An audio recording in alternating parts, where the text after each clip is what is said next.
Sir की हर योजना का नाम बदलने की जो सनक है ये समझ में नहीं आती है। अरे बापू ही कहते थे राम राज, राम हमारे रोम रोम में रमे हैं, राम हमारी हर सांस में बसे हैं, बिना राम के ये देश नहीं जाना जाता।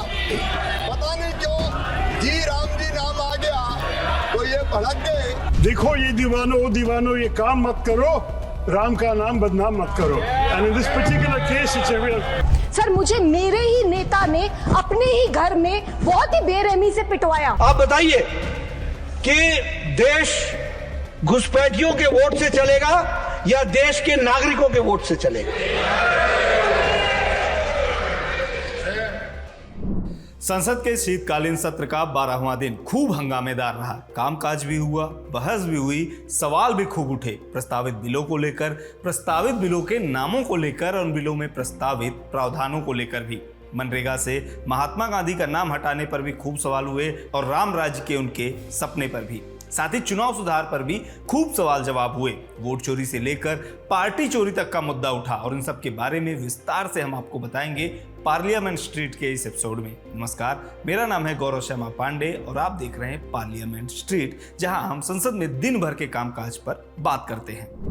मनरेगा का नाम बदले जाने के मुद्दे पर संसद के अंदर बाहर खूब प्रदर्शन हुआ। कार्रवाई शुरू होने से पहले ही विपक्षी दलों के सांसदों ने नए प्रस्तावित विधेयक का विरोध किया। विपक्षी दलों के सांसदों का कहना है कि महात्मा गांधी राष्ट्रीय ग्रामीण रोजगार गारंटी अधिनियम यानी मनरेगा का नाम बदलने का फैसला इस योजना की भावना और अधिकार आधारित ढांचे को कमजोर करता है। सदन के अंदर भी जब इस कानून पर चर्चा शुरू हुई तो सदस्यों ने इसका विरोध किया। विपक्षी सांसदों के हंगामे के बीच केंद्रीय मंत्री शिवराज सिंह चौहान ने लोकसभा में विकसित भारत गारंटी फॉर रोजगार और आजीविका मिशन ग्रामीण विधेयक 2025 यानी विकसित भारत जी राम जी विधेयक को पेश करने का प्रस्ताव रखा। शिवराज सिंह चौहान ने कहा कि इस विधेयक का उद्देश्य ग्रामीण क्षेत्रों में रोजगार सृजन के मौजूदा ढांचे में सुधार करना है। डीएमके सांसद टीआर बालू ने कहा कि डॉक्टर मनमोहन सिंह के नेतृत्व वाली यूपीए सरकार इस योजना को लेकर आई थी ताकि गरीबों को रोजगार दिया जा सके, लेकिन महात्मा गांधी के साथ नफरत की वजह से ये सरकार नया बिल लेकर आई है। राष्ट्रपिता के साथ इस तरह का व्यवहार ठीक नहीं है। कांग्रेस सांसद प्रियंका गांधी वाड्रा ने कहा कि एक क्रांतिकारी कानून था, यही वजह है कि जब ये लाया गया था तो सभी दलों ने इसका समर्थन किया था। प्रियंका ने कहा कि नए विधेयक में मांग आधारित रोजगार का प्रावधान किया गया है, यानी जहां मांग होगी वहीं रोजगार दिया जाएगा, वहीं फंड दिया जाएगा और ये पहले ही तय किया जाएगा कि कितना पैसा कहाँ दिया जाना है। प्रियंका गांधी ने इस विधेयक को ग्राम पंचायतों को कमजोर करने वाला और राज्य सरकारों पर भार बढ़ाने वाला बताया।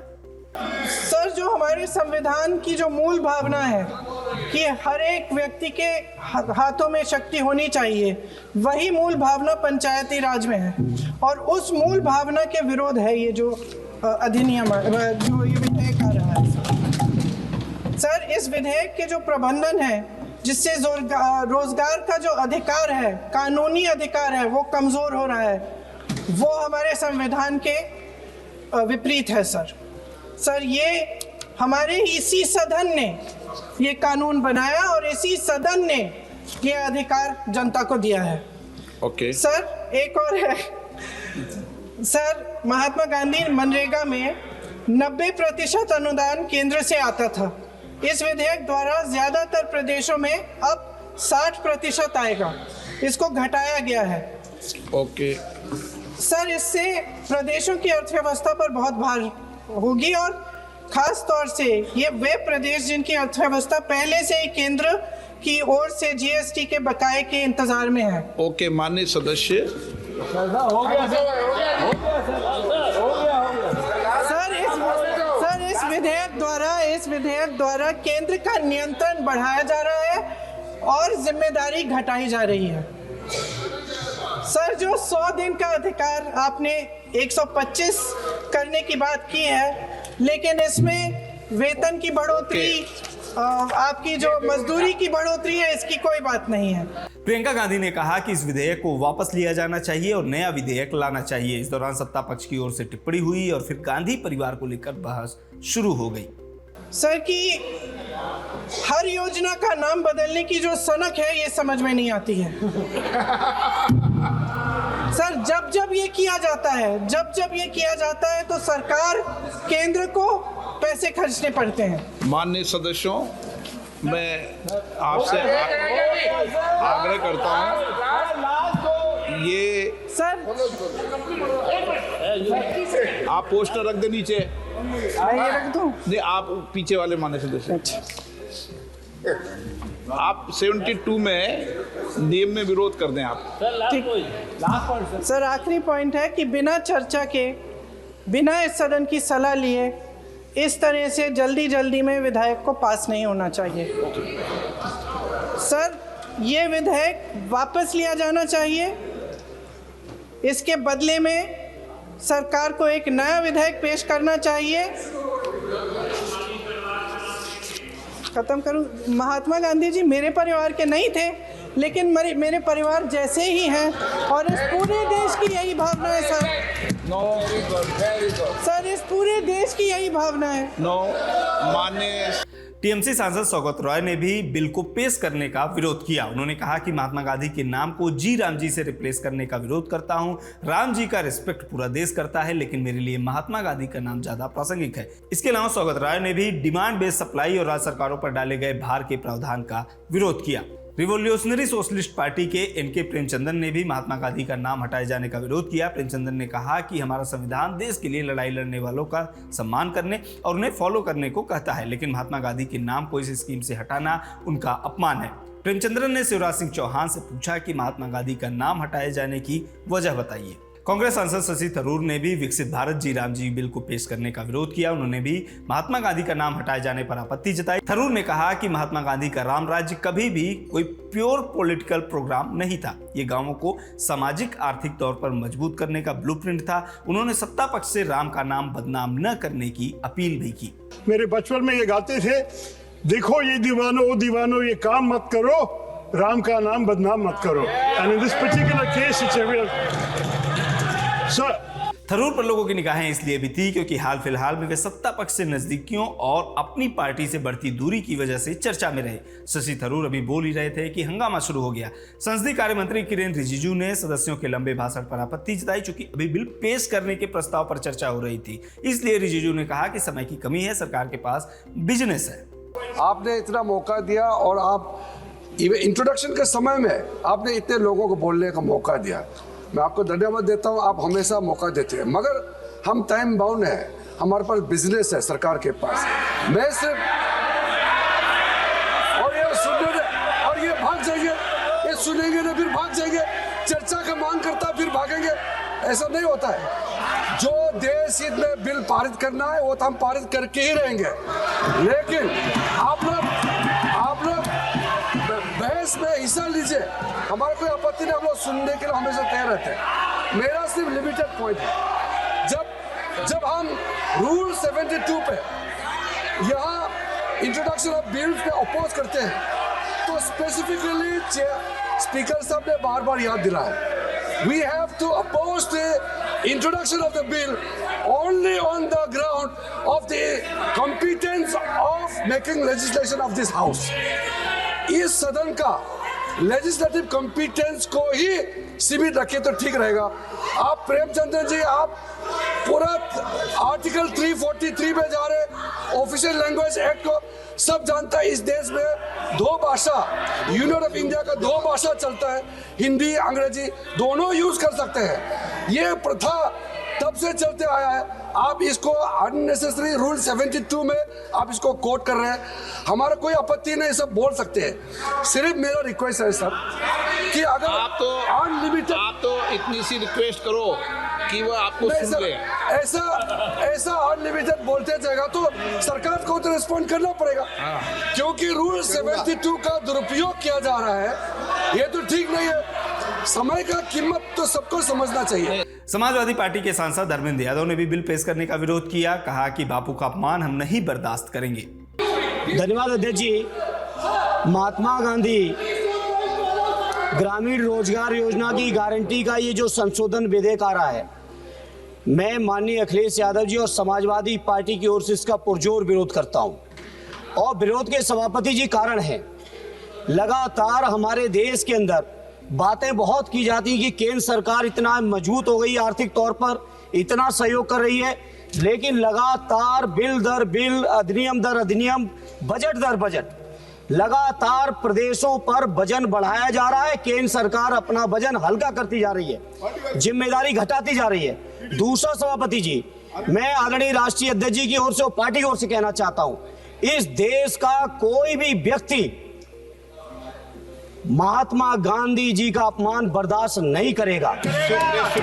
मर्यादा पुरुषोत्तम भगवान श्री राम का पूरा देश सम्मान करता है, लेकिन गांधी जी ने भी आखिरी शब्द राम राम कह के गए थे, कम से कम हे राम कह के गए थे।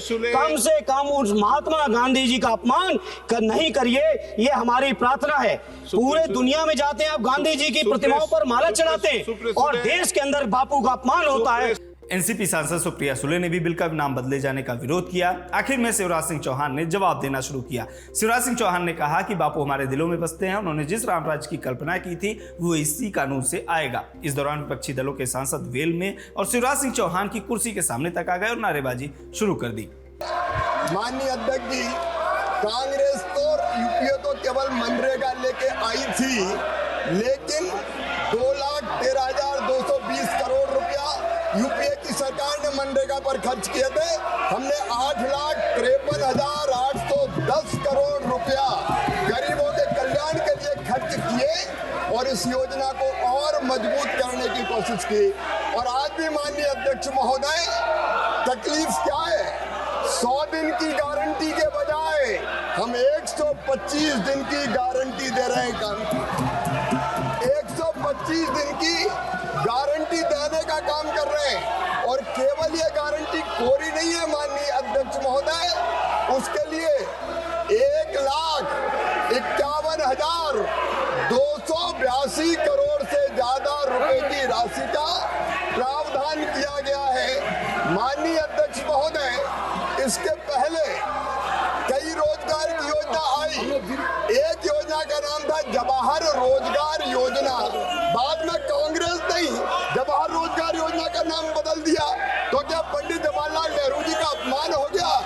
कि बापू हमारे दिलों में बसते हैं, उनका हम पूरा सम्मान करते हैं। और बापू ही कहते थे राम राज, राम हमारे रोम रोम में रमे हैं, राम हमारी हर सांस में बसे हैं, बिना राम के ये देश नहीं जाना जाता। पता नहीं क्यों जी राम जी नाम आ गया तो ये भड़क गए। महात्मा गांधी स्वयं राम राज्य की स्थापना की बात करते थे और उनके अंतिम शब्द भी हे राम थे। बापू जी का पूरा सम्मान करते हुए राम राज की स्थापना मतलब दैहिक दैविक भौतिकता का राम राज काहू नहीं व्यापा, हर गरीब को भरपूर रोजगार मिले, उसकी गरिमा को सम्मान हो, दिव्यांग बुजुर्ग और महिला अनुसूचित जाति जनजाति उनको और प्रोटेक्शन दिया जाए, इसके लिए ये बिल लेके आए हैं। 125 दिन की गारंटी है, गारंटी ये कहीं पर कमजोर नहीं हुई। उस गारंटी को हम पूरा करेंगे, गांव का संपूर्ण विकास भी करेंगे और कृषि और मजदूरी दोनों में संतुलन स्थापित करने का काम करेंगे।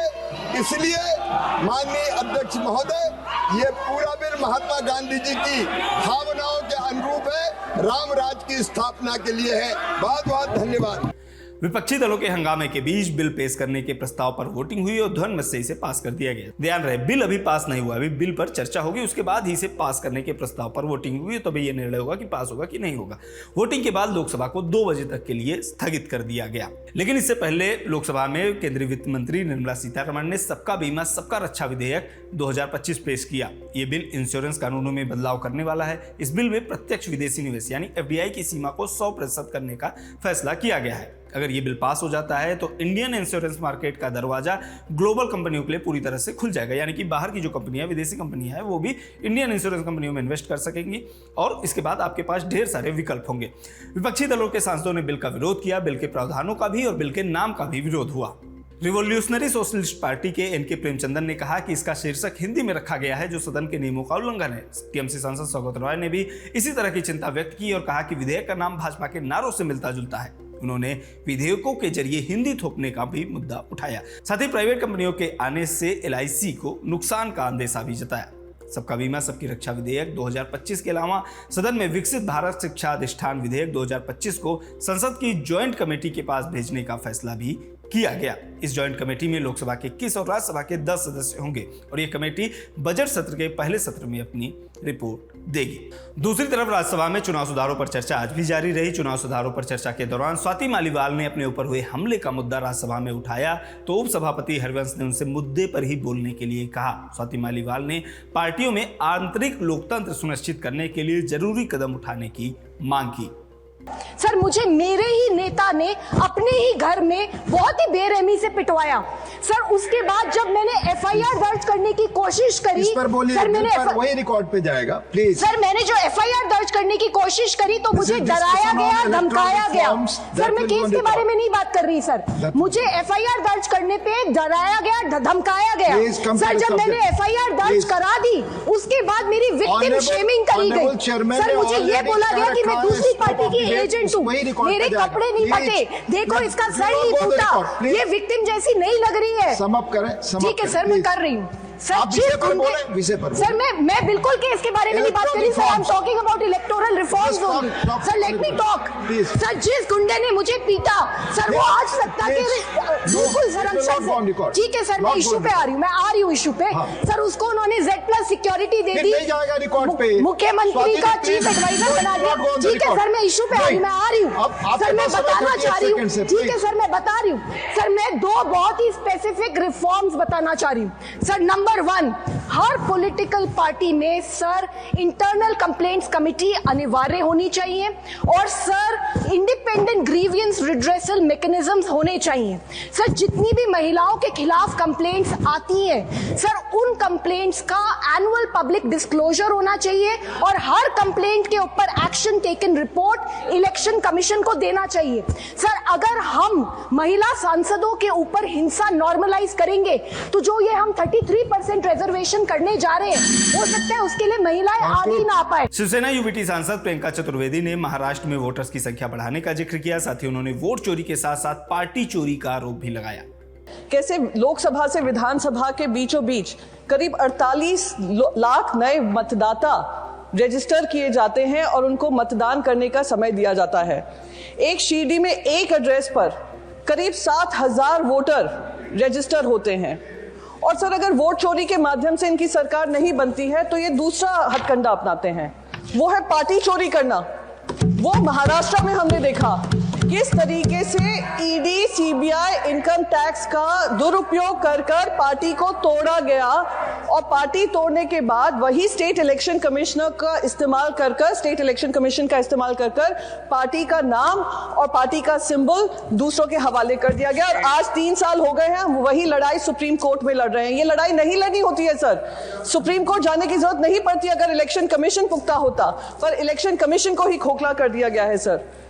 तीसरा बहुत महत्वपूर्ण बात कि अगर पार्टी चोरी से भी इनका काम नहीं बनता तो ये लोग चंदा चोरी करने लगते हैं। चंदा चोरी इस हद तक करते हैं कि इलेक्ट्रल बॉन्ड्स के माध्यम से पैसा इकट्ठा करते हैं और वो इलेक्ट्रल बॉन्ड्स के माध्यम से क्विड प्रो को होता है, टेंडर दिए जाते हैं, उन लोगों को अहमियत दी जाती है, उनको लैंड पार्सल्स दिए जाते हैं, उनको सिंगल हैंडेडली बिजनेस करने का मौका दिया जाता है।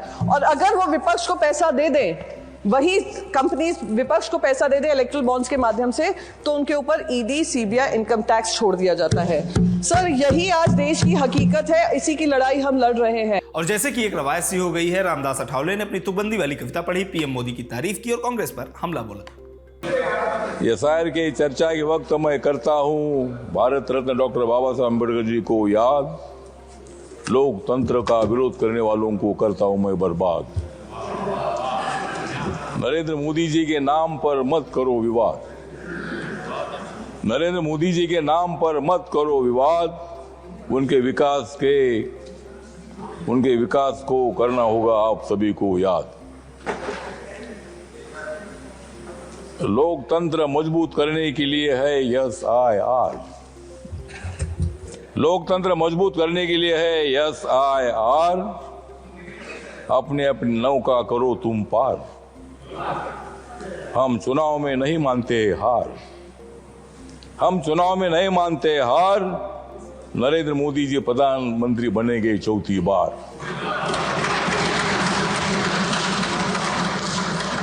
आप तो बोलते हैं कि तीन मिनट में मैं क्या बोलूं, वही समय है, वही 3 मिनट में क्या बोलूं? कांग्रेस का पोल मैं कैसा खोलूं? मैं तो नहीं हूं ज्यादा चालू, मैं 3 मिनट में क्या बोलूं? संसद में अब नहीं है लालू, इसलिए मैं नहीं खाता हूं आलू। ये जो व्यक्ति मौजूद नहीं उनका नाम न ले, ये संसद की वोट नहीं मर्यादा होता है चोरी, वोट नहीं होता है चोरी, झूठी है ये कांग्रेस की स्टोरी। वोट नहीं होता है चोरी, झूठी है ये कांग्रेस की स्टोरी। नरेंद्र मोदी जी के हाथ में सत्ता की डोरी, नरेंद्र मोदी जी के हाथ में सत्ता की डोरी, इसलिए वो आरोप लगा रहे हैं वोट होता है चोरी। आखिर में नेता सदन और केंद्रीय मंत्री जेपी नड्डा ने चुनाव सुधारों पर अपनी बात रखी। नड्डा ने विपक्षी सदस्यों पर आरोप लगाया कि वे चुनाव हारने पर बहाने बनाते हैं। अच्छा नहीं लगता, लेकिन बचपन में हमारे कुछ विद्यार्थी साथी होते थे, थोड़े पढ़ने में कमजोर होते थे, तो वो परीक्षा आने के पहले ही हल्ला करने लगते थे, ये टीचर हमारा विरोधी है, ये हमको मानता नहीं है, ये हमको फेल कर देगा। ये फिर जब एग्जामिनेशन होता था, question he out of syllabus था, हमको तो टाइम ही नहीं दिया गया, हमसे तो पेपर ही पहले ले लिया गया, हमें तो अंदर घुसने में भी एडमिट कार्ड फंसा दिया गया। ये सब देखा है ना हम लोगों ने, वो होता है कि नहीं होता है? आज हमारे फिसड्डी राजनीतिक पार्टी के दृष्टि से अब यही सारे बहाने ढूंढ रहे हैं। एक कहावत है, नाच न आवे आंगन टेढ़। एक कहावत है, a bad craftsman blames his tools. Ballot box के जरिए चुनाव कराने की मांगों पर नड्डा ने कहा कि पिछली सरकारों में बैलेट बॉक्स लूट लिए जाते थे। उन्होंने कहा कि कांग्रेस पार्टी ने चुनाव सुधार के लिए कोई भी सुझाव चुनाव आयोग को नहीं दिया। आपके जमाने में क्या था? Ballot box. आप लोग वापस जाना चाहते हैं बैलेट बॉक्स पर? लाए भी आप ही, अब आप बैलेट बॉक्स पर वापस जाने की बात करते हैं। क्यों करते हैं? जिसके बारे में सुरेंद्र नागर जी ने बड़े स्पष्ट शब्दों में बताया कि कृपलानी के साथ बैलेट बॉक्स में क्या हुआ। हमारे डॉक्टर अंबेडकर जी के चुनाव में क्या हुआ, उसको भी हम छोड़ दें तो ये जो हमारे बीडी टंडन जी ने, जो चीफ इलेक्शन कमिश्नर हैं, जो उन्होंने जो अपने वक्तव्य में इलेक्शन कमीशन के बारे में कहा है, वो वहां क्या हुआ, और उसको भी छोड़ दीजिए। मैं तो बिहार के चुनाव देखता रहा हूं, कैसे बैलेट बॉक्स गायब होते थे और कैसे लाइटें बुझती थी और कैसे बॉक्स के बॉक्स गायब हो जाते थे, ये सब हमने देखा है। क्या हम उसी लालटेन एज में जाना चाहते हैं या हम डिजिटल इंडिया में जाना चाहते हैं? और इसीलिए ये जो बहाने हैं, कभी ईवीएम कभी वीवीपैट, मुझे लगता है कि इसमें से हमको निकलना चाहिए। और अभी तक मैं पूरी जिम्मेवारी के साथ बोल रहा हूं, since 2014 Election Commission has not received a single suggestion for electoral reforms from the Congress party. एक मिनट, आगे मैं पढ़ रहा हूं, आगे।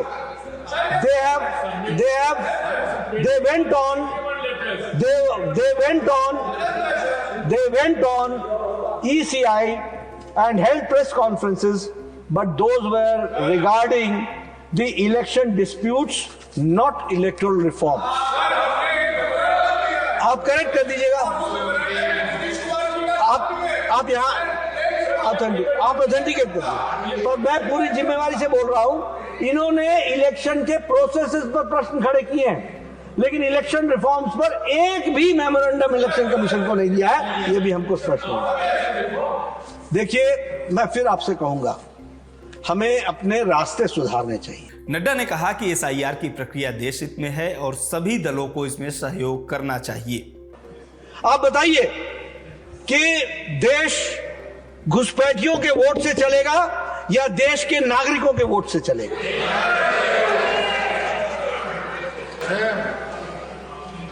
अगर देश के नागरिकों के साथ वोट के स्तर पर चलना है तो जो देश के घुसपैठिए हैं उनको चिन्हित करना ये इलेक्शन कमीशन का काम है कि नहीं है? अगर ये इलेक्शन कमीशन का काम है तो इसमें सुचारू रूप से सभी पार्टियों को सहयोग करना चाहिए कि नहीं करना चाहिए? और अगर करना चाहिए तो हमको सामूहिक रूप में प्रस्ताव पारित करना चाहिए कि नहीं कि वी सपोर्ट SIR? करना चाहिए कि नहीं करना चाहिए?